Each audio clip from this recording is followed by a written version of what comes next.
Good morning, good afternoon, good evening, whatever time you are watching this, welcome. Welcome to the First Unitarian Church of Pittsburgh. I am Reverend Dr. Kate R. Walker, and I'm honored, truly honored to serve as the minister of this wonderful, beloved community. It is Sunday, January 23rd of 2022. We are so glad that you have chosen to be with us this morning or whatever time you're watching, whoever you are, whomever you love, wherever you are from. You are welcome here. Whatever got you to click on that YouTube link and be present with us, we invite you into this community in deeper and more profound ways, whether you are a longtime member or a first-time visitor. We are a community dedicated to welcoming the stranger and working for justice wherever the heavy weight of oppression has dug into the fabric of life.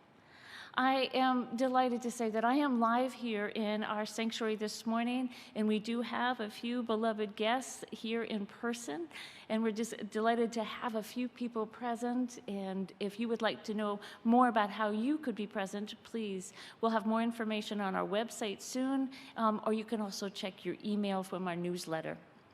I am not doing this alone, though, of course. I have the tech wizards with me this morning. We have Andrew Papelli and Brian Junker. And music, you've already met the incredible Alan Goshen on our piano. Liturgist is Alice Carnes. And Story for All will be from Erica Shadowsong. Absolutely delighted on behalf of all of us. Thank you. Thank you for being with us. Now, today's primary message, the sermon, you might say, is going to be a video stream that is a dialogue between Reverend Sunshine Jeremiah Wolfe and myself. Due to COVID, Reverend Sunshine could not be here in person. So we recorded it last night, and this was following many, many hours over 2 weeks of meetings on Zoom with members of this congregation, with particularly active and engaged lay leaders, with the Board of Trustees, with staff, and myself. And together we have been exploring what we want our new ministry to be, from the lofty vision of mission and our principles to the pragmatics of who's going to turn off the lights at the end of the day.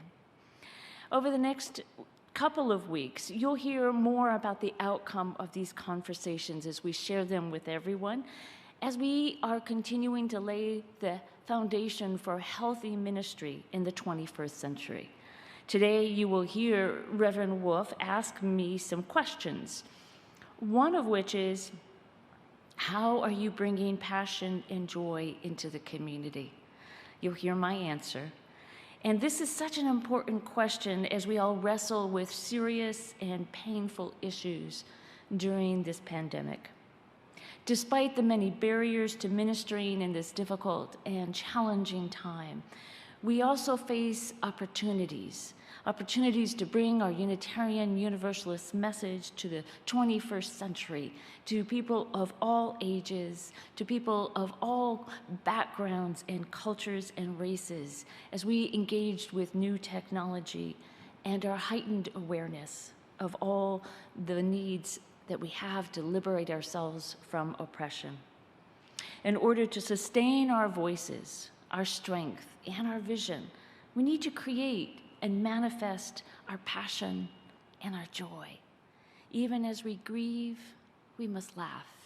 Even as we lament, we must sing of love. So I ask you today, how are you bringing passion and joy into your life and into this community? And I want to also introduce Reverend Sunshine Wolfe, who, as I said, couldn't be with us in person, but it's so important to know. Sunshine Wolfe is a member of the Unitarian Universalist Association staff, specifically working with the Central East region, and is our direct liaison. You can find out more information about Reverend Sunshine Wolfe through the UUA.org. And we are so delighted that Reverend Wolfe was able to work with us over the past couple weeks, and actually over the past few years. It's been truly wonderful. Now, real quick, if this is your first time with us, thank you for being with us. We want to be in touch with you, and we hope you want to be in touch with us.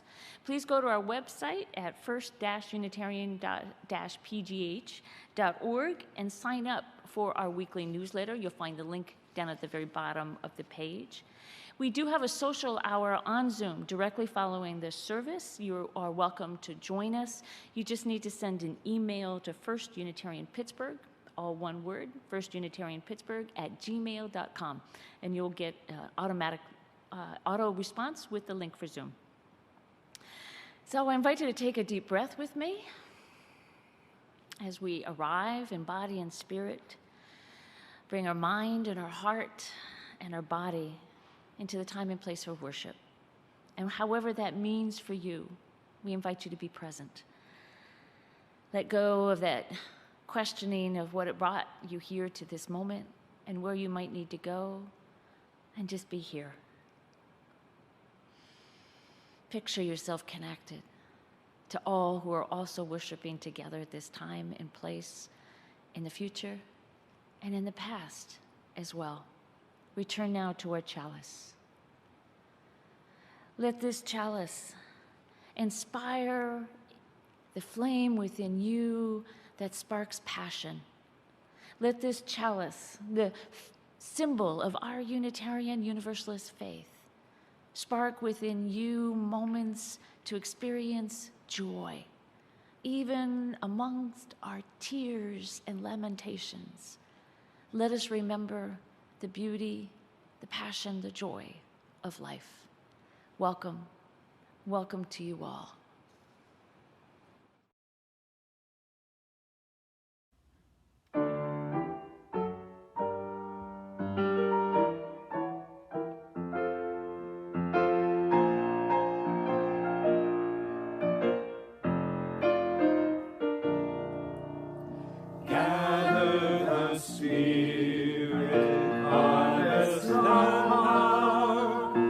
Our sacred fires will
You today.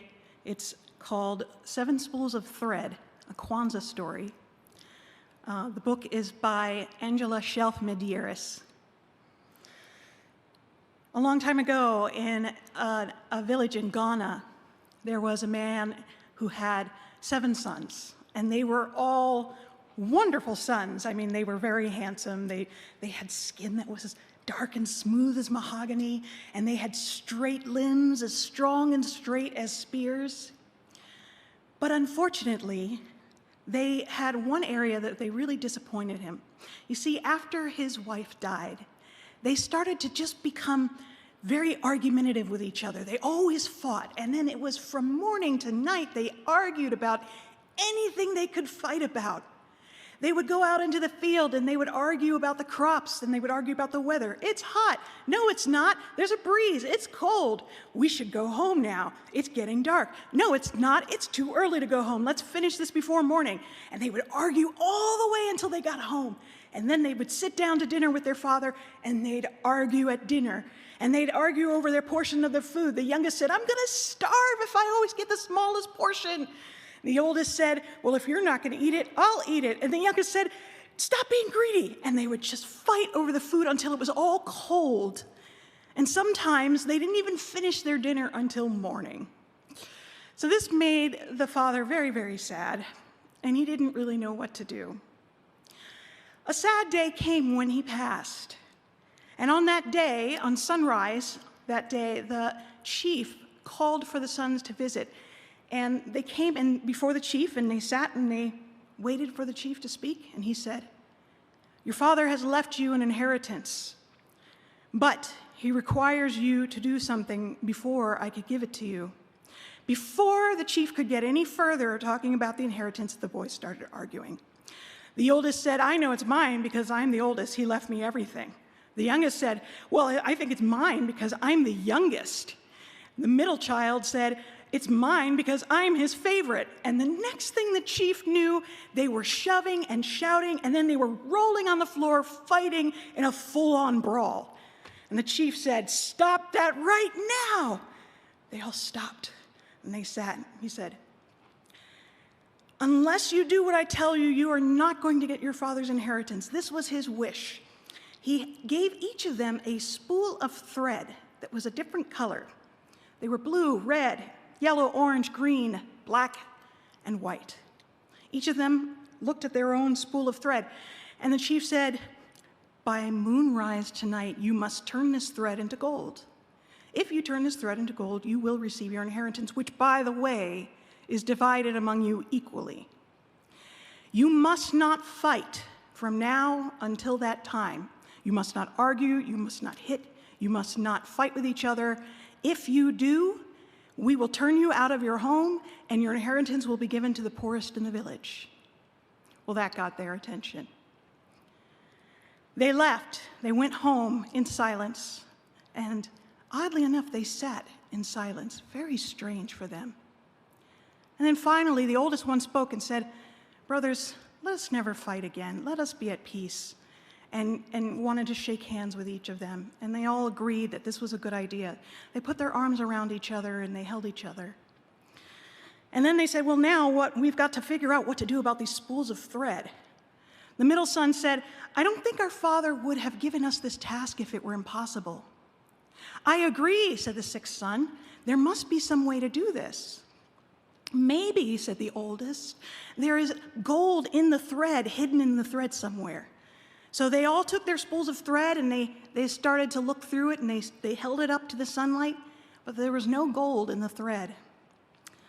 "Well, that wasn't a bad idea anyway," said the second son. "Thank you," said the oldest. The youngest was thinking, and he said, "Maybe we can turn this thread into something that will get us a fortune and turn it into gold that way." They all thought that was an interesting idea, but there wasn't enough thread of each color to make a single cloth. These were Ashanti people, and they only wore one color at a time. And they thought, well, we don't have enough to make a piece of cloth out of any one of these. What should we do? Well, how about we put them all together and we make something completely unique, something unusual. It'll be special and beautiful and one of a kind. We have enough for that. So they agreed that that's what they would try to do. The day was passing by. They had very little time. They stitched all of the thread together. They actually built their looms, and they wove together, and they took turns weaving their different thread until they came up with a beautiful piece of cloth that was all the colors of blue, red, yellow, orange, green, black, and white. It was the first of its kind. Then they cut it into several different pieces, folded it up, put it in baskets on their heads, and they ran to the market. It was just getting close to the end of the market day, so they had very little time. They got there, they pulled out the cloth, and they said, "Hey, come look at this special cloth, one-of-a-kind cloth." And they did gather a crowd because it was quite interesting. They started to gather around them, but as they were holding it up, a man in magnificent robes and jewels came up, pushed through the crowd, and he said, "Let me see, let me see." It was the king's treasurer. He picked up the cloth, he inspected it, he looked at it, and he said, "This is fantastic cloth. This is best for a king. It's meant for a king. I will take all of it." The brothers looked at each other, and they said, "Just one moment." And they huddled. And then they came back together, and the eldest said, "Cloth meant for a king should be sold at a king's price. We will charge you 1 bag of gold." And the treasurer said, "Done." Gave them a bag of gold. They couldn't believe it. They went running as fast as they could to the chief's hut, and the moon was already starting to rise. They got to the chief's hut, and they said, "Look, look, look," spilled the gold on the floor in front of him and said, "Look, we did it. We turned the thread into gold." And the chief said, "Very good, very good. Did you fight or argue at all today?" And they said, No, we were too busy. We didn't have any time to fight." "Well, you've learned the lesson your father wanted you to learn very well. The inheritance is yours." But the youngest looked a little sad, and he said, "What about the poor in the village? What will they have now that we're keeping this?" And they thought, and they thought, and they thought. And then the oldest said, "What if we teach them to make this special cloth? Then they can also earn gold, and they will no longer be poor." The chief smiled at them and said, "You really have learned this lesson very well." And so that's what they did. And that Ashanti village became famous for that special multicolored cloth, where it is still known today.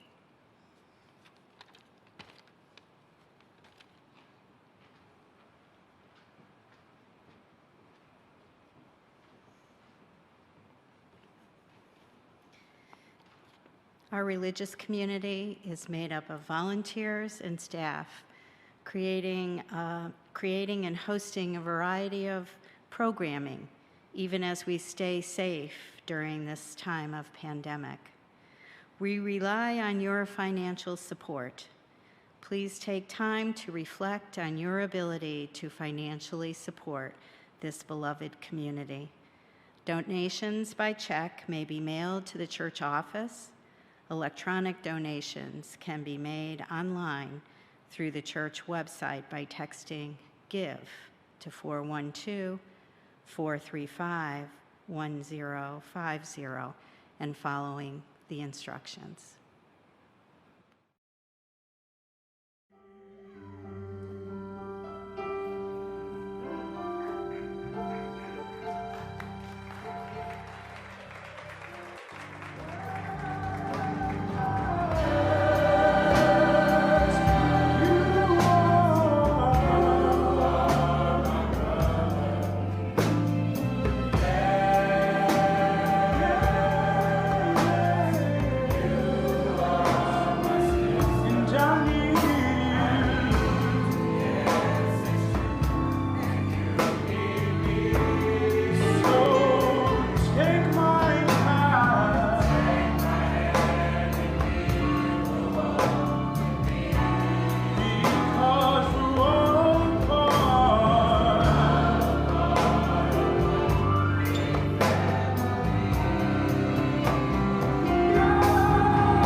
I invite you to join your hearts and minds into moments of reflection on the joys and sorrows in our life. I know that you all are experiencing deep pain and loss, and sometimes depression. The pandemic stresses us in ways we never thought were possible. And I also know you're experiencing joys, and it's sometimes hard to share those joys in ways that we would like. I hope you find ways to connect even with one or two people. Remind yourself that you are not on this journey alone. It is a shared joy and sorrow that binds our community together. I am sharing today through Chris Rust, our choral director, that a death of a member of Community Singers, very sudden death of James, also known as Jimmy Hall, who has sung here in this sanctuary and is a beloved member of this important part of our community.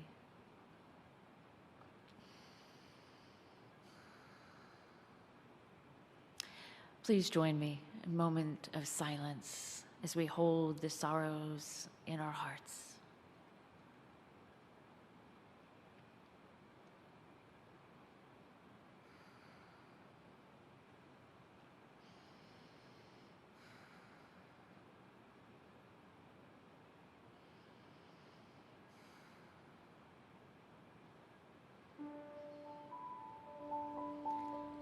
Spirit of life and love, soothe the rough edges in our lives.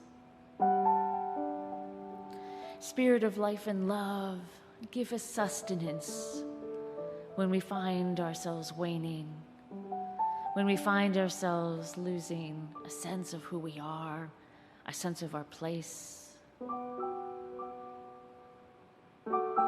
Spirit of life and love,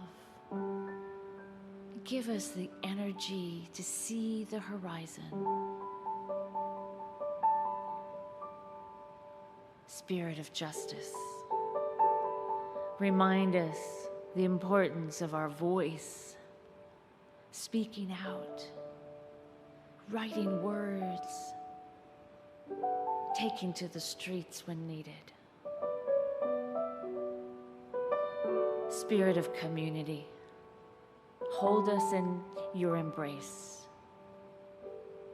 Even as we see and feel so much anger, so much pain and grief, remind us again and again of the beauty of life, the depth of joy, the glory of the skies, and all that can be.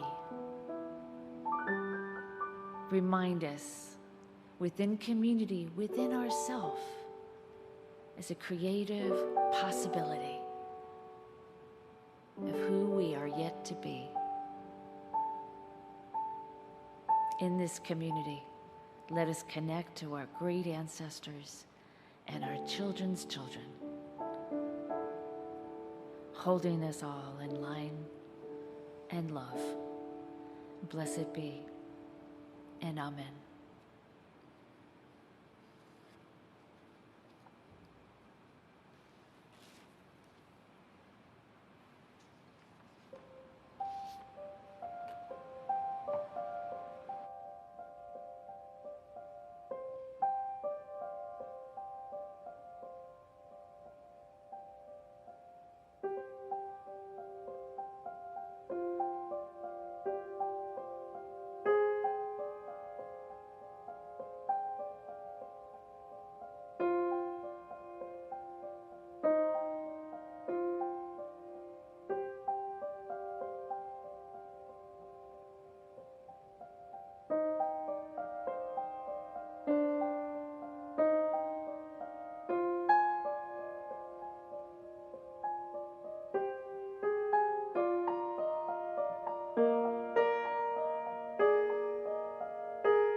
The reading this morning is entitled Co-Regulation by the Reverend Elizabeth Mount, who is the minister at the First UU Church of Indiana, Pennsylvania.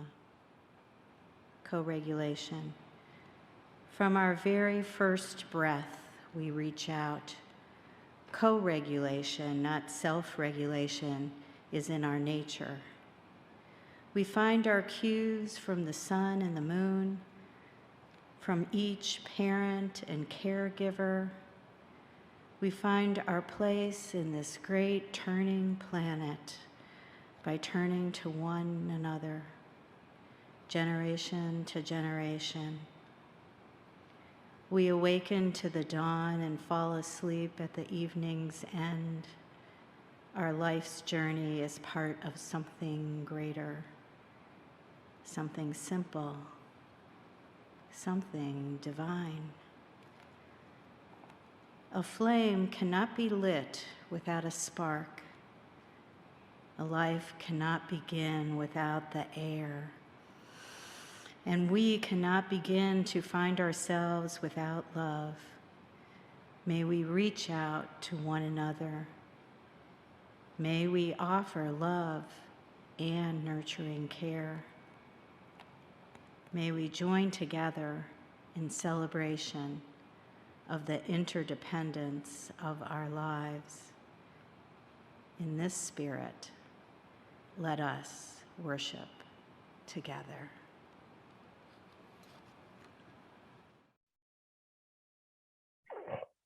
Well, good morning, everybody. Thank you for hanging out with us in this worship service. And because of the pandemic, unfortunately, Sunshine couldn't be with us in person in Pittsburgh. So we get this kind of unusual dialogue sermon between Reverend Sunshine Wolfe and myself.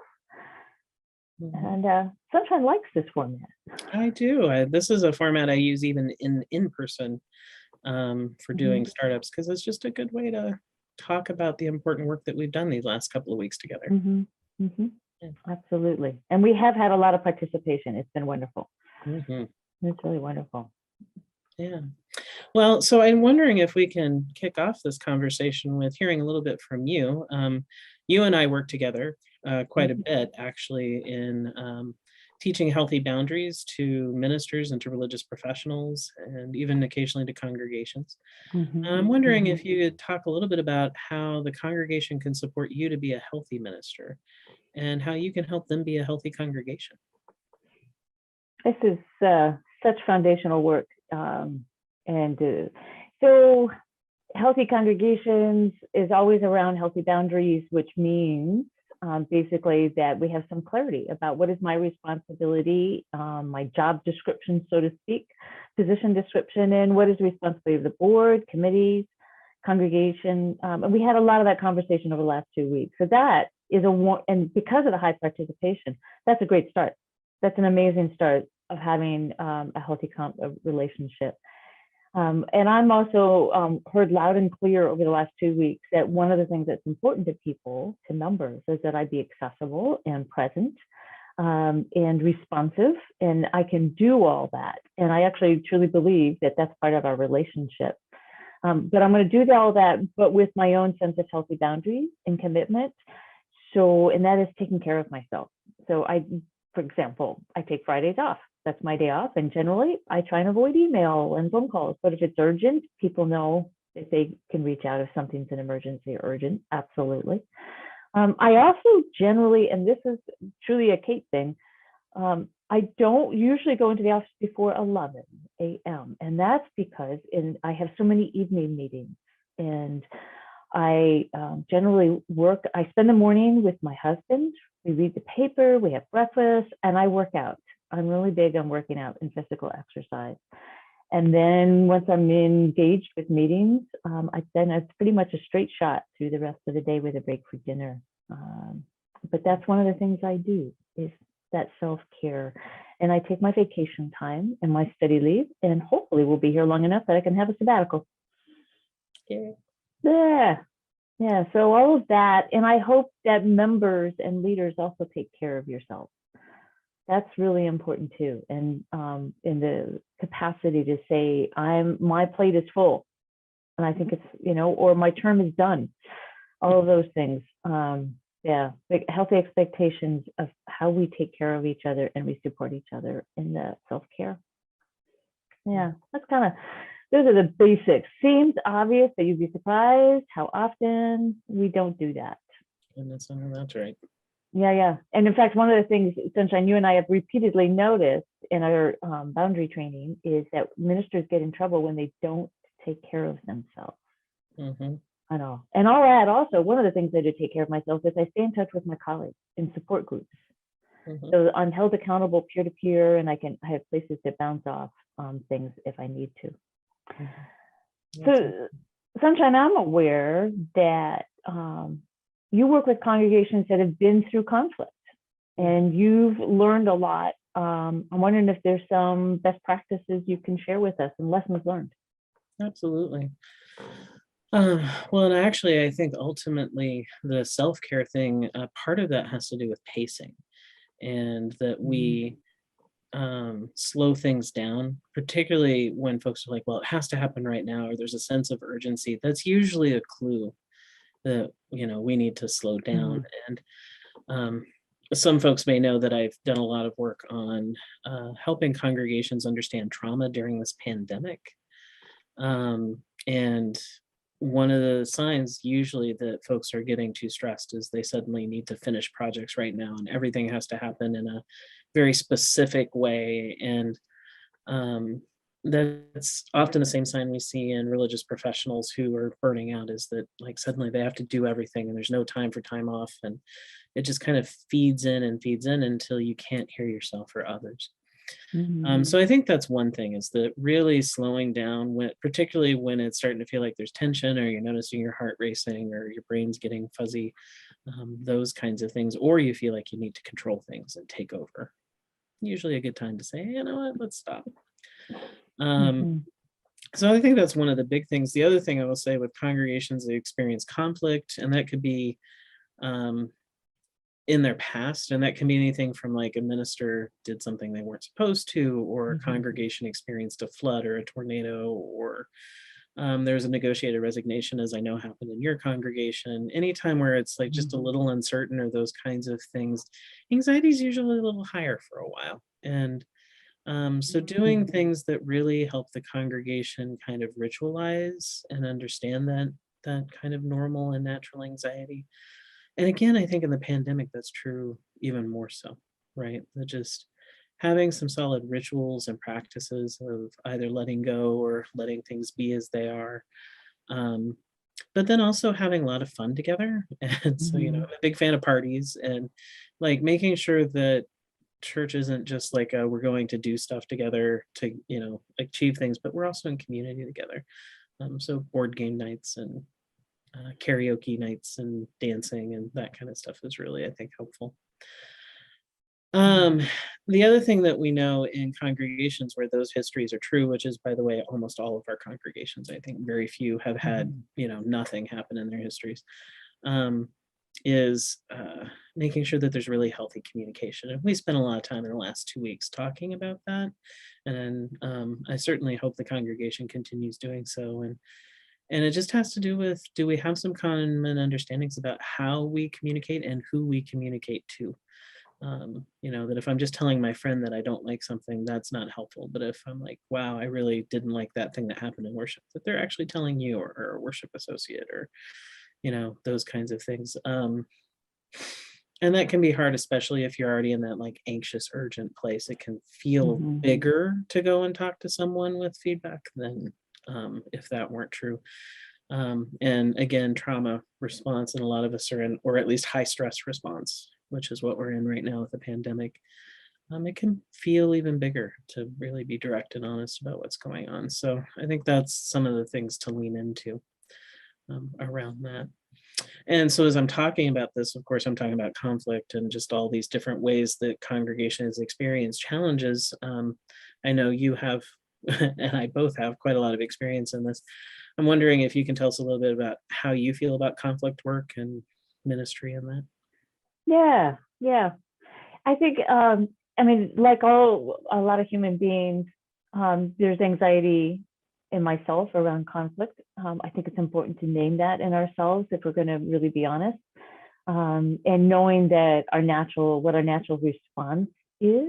And I would say I'm probably more conflict avoidant if I'm not grounded, if I'm not healthy, if I'm not taking care of myself.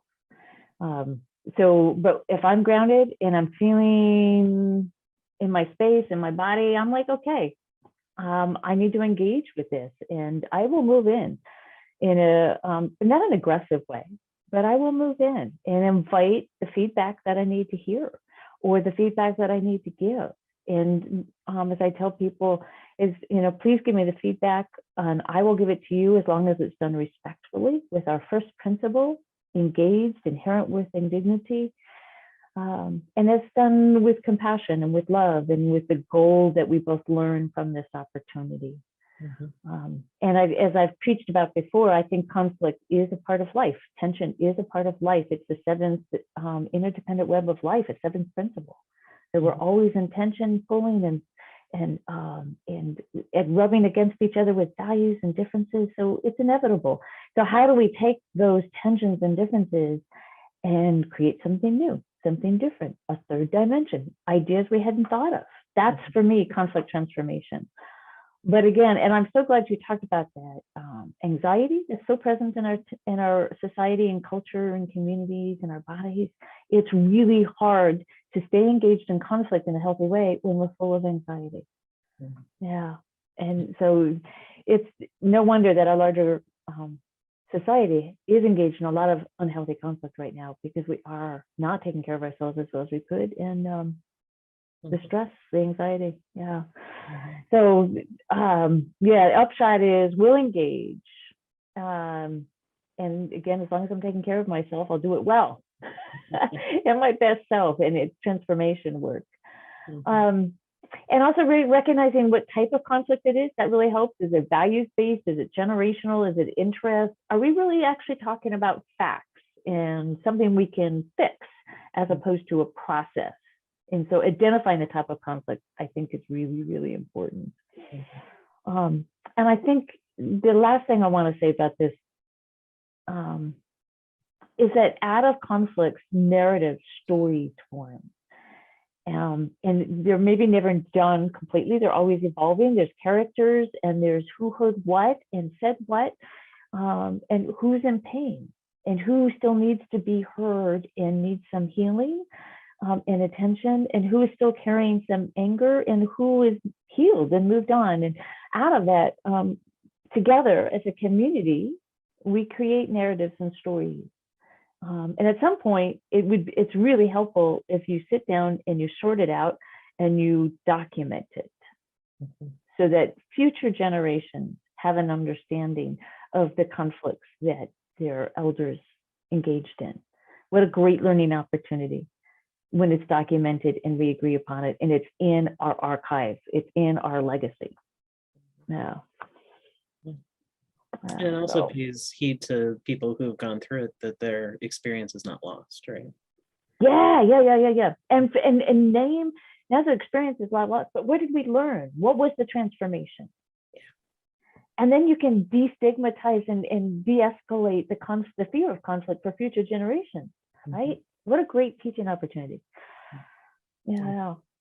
So there you go. And unfortunately, too many of us have experienced mostly bad conflict, but I know there's good stuff out there. Yeah.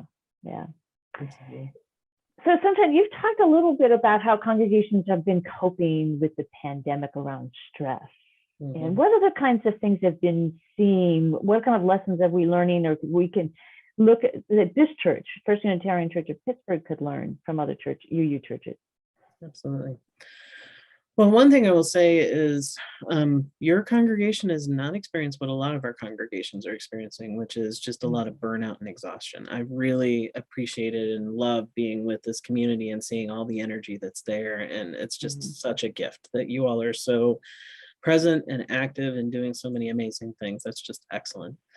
And I think just like any congregation, the pandemic, what we're noticing is folks are still struggling with the anxiety of,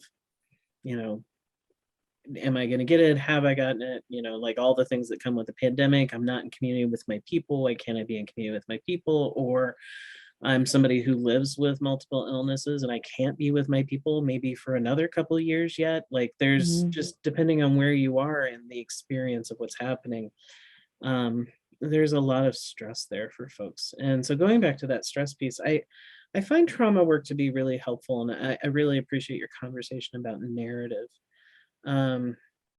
In trauma work or in high stress times, what we know is the brain literally floods itself with chemicals so much that we can't access our frontal lobe. And our frontal lobe is where we create story.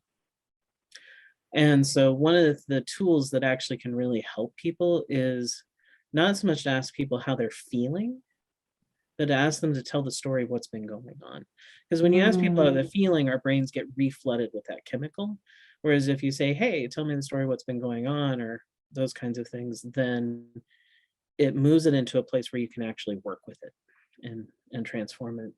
And so I think of one of the stories our Kent congregation tells of during the influenza epidemic in the 19 teens. Their church basement was where the bodies were kept. And that's such a strong, and it's now where they have coffee hour, right? Like it's right, but it's such a strong part of the story of that congregation's resilience. And that mattered a lot when we got to the time of the pandemic of, well, look what we did before, we can do this again, right? And so it's like, even if it, that's such a horrifying thing to think about, that there was a space needed for that. And yet that's part of resilience, is saying we went through these things and we came out of the other side of it and we're stronger for it. And I think the thing that we're learning in congregations is that part of the resilience piece is recognizing that, yes, it's hard, and look at. The other thing that I'll say is, I think it's important to look a lot at oppressed communities and how oppressed communities, this is the norm, we deal with, I'm talking like it's not me, we deal with this kind of stress on an ongoing basis and have learned to just kind of accept that kind of anxiety in our lives, and mostly live with that through not just resistance and doing the marching in the streets and all that, but through music, through dance, through playing games and storytelling and sharing the resistance stories and those sorts of things, the kinds of things that build strength and energy. And so learning some lessons from communities around what it means to be resilient in this time. And so I think the lesson I would give to you from what we're seeing in our other congregations is, yeah, it's hard. It's also, because it's so transient, there's lots of potential for creativity and trying new things. And it's a great time to be in play together, to really just kind of celebrate and uplift. But then also to be with people honestly, and rather than getting to how you're feeling, really just checking in with, so what's been going on. And if a person chooses to tell you how they feel, great. And if they don't, they don't. And I think that matters in congregational life too, that we're not getting too much into the weeds of how are we, but who are we and what are we doing? And then once we get into a place where there's less stress, then we can start talking more about feelings and other things like that. So I think we've been learning that. The thing I'll close with is Great distinction. Right, right, really, truly. The thing I think I'll close with is, one of the hard truths is that you can't go through something like this without being transformed. And a lot of things we've been hearing from congregations as well, we can't wait to get back to church the way it used to be. And well, that ship sailed. I mean, that ship's gone. I'm sorry to say, the ship of how church was is gone. The ship of how church is going to be is coming. And I do hope this has actually been a time for congregations to shift culture enough that it's becomes more cross-generational in a way that we can continue to survive for generations to come. And I think forcing us into internet land has meant we've had to learn some of the skills and tools to do just that. So that is encouraging. And I certainly encourage you to keep embracing the kind of multi-platform, multi-generational ways of engaging in church as a part of your work. So I think those are some of the things I would bring to you. And as I mentioned, it's a good time to be silly and playful. For me, it's been like, my birds are my fun thing these days. So my question for you, Reverend Kate, is how are you bringing passion and joy into the building? I hear there's been some elves afoot, and into the community in general. Yeah. Oh gosh, so much that you just said that I agree with, and that the pastoral care needs to be present, but how you do the pastoral care really matters. Really matters in addressing the impact of trauma and holding each other in our tenderness right now, in our grief, in our confusion, but creating a place, and this is tricky, not everybody can do this well, is how to hold play and joy and the song and the dance and the at the same time. Yeah. In recognizing that this is an important part of who we are as human beings. And we do have that capacity, right? We do have that capacity. So for like you, I create moments of joy and play around me, and my making sure, and those of you who have been paying attention, you know that I've got some dragons that keep me engaged, as well as a Henrietta, my flying pig. And but that kind of play is so important. I mean, it's through life, and one of the reasons why I knew this First Unitarian Church of Pittsburgh was the right church for me, because I could play and laugh with the search committee that this congregation sent forth to search for a minister, and that committee was willing to play together. And we actually did. We played games together, even though we were forced to do all of their work on Zoom. We found a capacity and the beauty to play games together. And that was, to me, was like, okay, I can minister with these people. And the fact that the congregation has met me when I've invited you all into singing and some dance and moments of joy in a soccer field in September 11th, and moments of joy just at these random pop-up social hours at parks around the city. And let's just get together and see each other in safe places is so important. Yeah. So let there be more play along with our tears. Let there be more compassion as we hear each other's stories unfold. And as we learn to tap into and find the language for what we're experiencing. And even when our frontal lobes are feeling so panicked. And the patience. One of the things I've also found in this congregation that is truly something to celebrate is the forgiveness and celebration. The forgiveness, the patience with each other has been extraordinary, absolutely extraordinary. And what a gift to each other. So I'm hoping that people will be patient with me when they come back into the church at some point. They'll discover that, well, I've been wandering around the hallways by myself frequently. And I thought, well, let's move this photo and that photo. And Erica and I have been talking, and I talked with some other folks. And I said, can I do this? And people said, sure, do that. And now the test is who notices what. Because I'm not telling y'all. I want to see what you guys notice. That's great. I don't know, but and the lens. This is the lens. It's not just really whatever. It's not just random. I'm trying to bring a particular lens, and that lens is if a new person comes in the doors, brand new, first time. What do they see? What messages are we telling brand new people by what's on the walls? What voices they hear through the stories we're telling on our walls and our work? But more importantly, what does a person who comes from a marginalized, oppressed category, their identity has been, the stories that are told are important, particularly important. What stories are they going to see on our walls? And what do they experience, and what words they hear, and what songs they hear? That lens is so important. So it's there actually is kind of a clear goal in any changes that we've been making in the community, in the building itself. While the people are away, the minister is at play. It's true. It's true. It's true. Well, Sunshine, I feel like we could just go on and on, as we often do when we're together, but these people have lives and they probably want to move on, and there is a hymn to sing as well. So I thank you very, very much for your work with this congregation in particular, but also for our association, for all of us. And what a joy it is to work with you and the gifts you've brought us. So thank you. Thank you too. It's been a real honor being with you all the last 2 weeks and celebrating this new ministry and just all the blessings as this goes forward. And hopefully I will see you all in May for an installation or something.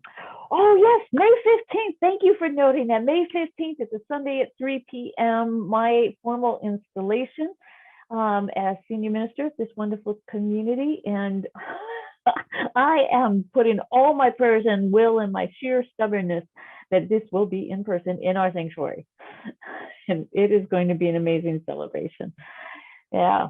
So blessings to all of you who are listening and paying attention, and may your lives unravel in incredible, beautiful, graceful ways, even when y'all step in some cow pies now and then.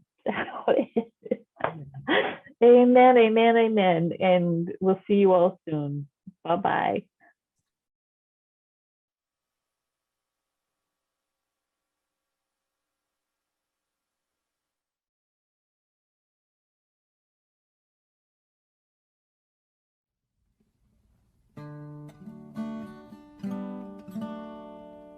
Let it be a dance we do.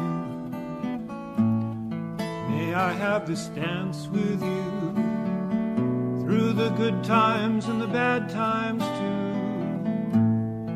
Let it be a dance. Let a dancing song be heard. Play the music, say the words, fill the sky with sailing birds. Let it be a dance, let it be a dance. Learn to follow, learn to lead. Feel the rhythm, feel the need. To reap the harvest, plant the seed. Let it be a dance. Let it be a dance we do. May I have this dance with you through the good times and the bad times too. Let it be a dance. Everybody turn and spin. Let your body learn to bend like a willow in the wind. Let it be a dance. Let it be a dance. Let it be a dance. A child is born, the old must die. A time for joy, a time to cry. Take it as it passes by. Let it be a dance. Let it be a dance we do. May I have this dance with you through the good times and the bad times too.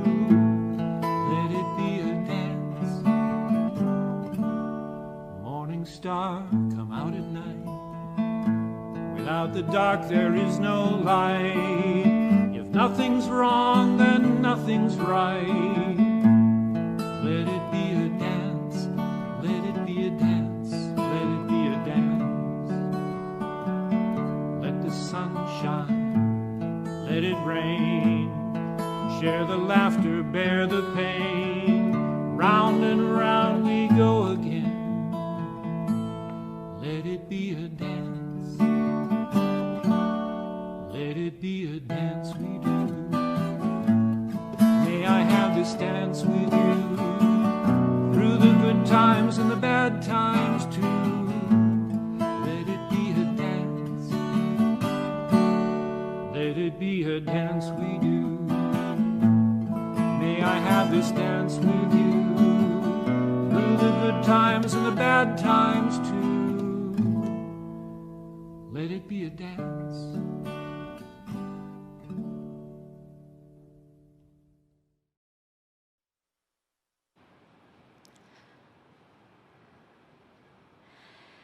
I have so much gratitude for our singers, particularly Brian Junker, singing my favorite hymn.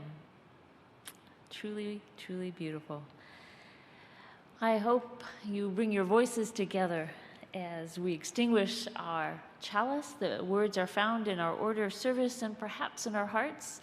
And we join our voices with Unitarian Universalist churches all across the country.